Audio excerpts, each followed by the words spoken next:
ஆஹா, 2026 சம்மர்ல எலெக்ஷன் வர போகுது. அதே வருஷம் பொங்கலுக்கு நம்ம ஜனநாயகன் படம் ரிலீஸ் ஆக போகுது.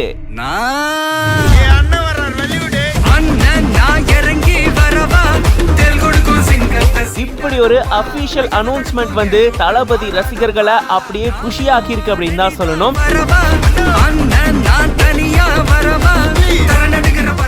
2026 தளபதி விஜய் அவர்களுடைய கெரியர்ல ரொம்ப முக்கியமான ஒரு வருஷம். ஏன்னா தமிழக வெற்றி கழகத்தினுடைய முதல் தேர்தல் அப்பதான் வரப்போகுது. முதல் சட்டமன்ற தேர்தலை அந்த கட்சி சந்திக்க இருக்கு. இந்த சூழல்ல தான் அவருடைய நடிப்புல வெளிவரக்கூடிய ஜனநாயகன் திரைப்படம் எப்ப வரும் அப்படின்னு சொல்லிட்டு எல்லாரும் காத்துட்டு இருந்தாங்க.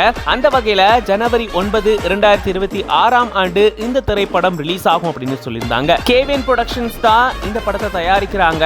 இந்த அனௌன்ஸ்மெண்ட்டுக்கு முன்னாடியே பாத்தீங்கன்னா பொங்கல் அப்போ தளபதி விஜய் அவர்களுடைய படங்கள்லாம் என்னென்னதான் ரிலீஸ் ஆச்சு அப்படின்னு சொல்லிட்டு செம்மையான ஒரு வீடியோவை வந்து ரிலீஸ் பண்ணியிருந்தாங்க. இப்ப அதை தொடர்ந்துதான் தளபதி விஜய் அவர்களுடைய நடிப்புல வெளியாக இருக்கக்கூடிய ஜனநாயகன் திரைப்படம் ஜனவரி 9, 2026 அப்போ ரிலீஸ் ஆக போகுது அப்படின்ற சரவடியான ஒரு அதிரடி அறிவிப்பு கொடுத்திருக்காங்க. ஹெச் வினோத் அவர்களுடைய இயக்கத்துல இந்த திரைப்படம் வர இருக்கிறதுனால இதுக்கு மேலும் இன்னும் எதிர்பார்ப்புகள் இருக்கு. 2026 தொடக்கத்துல ஜனநாயகன் ரிலீஸ், 2026 சம்மர் டைம்ல எலெக்ஷன் வரப்போகுது. 2026 தளபதி விஜய் அவர்களுக்கு ரொம்ப முக்கியமான வருஷம் தான். இது பத்தின உங்களோட கருத்துக்களை கமெண்ட்ஸ்ல சொல்லுங்க. மேலும் இந்த மாதிரியான வீடியோஸ்க்கு பிஹைண்ட் ரூட்ஸ் பேஜை ஃபாலோ பண்ணிக்கோங்க.